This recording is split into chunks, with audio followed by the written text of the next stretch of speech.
Working with HFM and its hierarchical dimensions.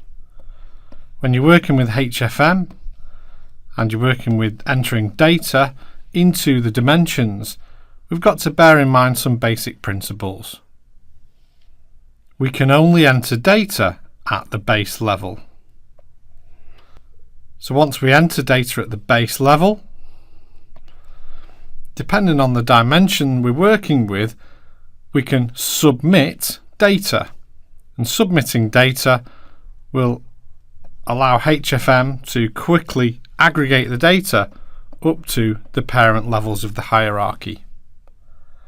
If this was the entity dimension, you would need to run a consolidation for the data to roll up the hierarchy.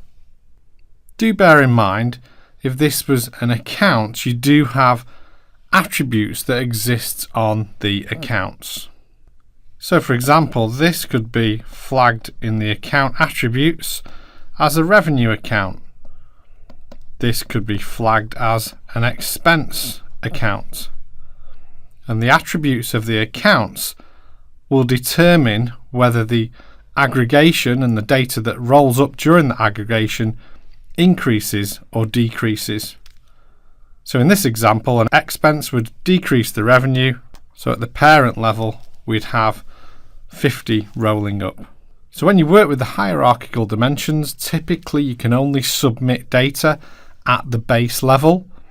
Once you submit data at the base level, HFM naturally aggregates the data. The entity dimension does need consolidating, and you'll see during the course that the chart of accounts and HFM is financially intelligent.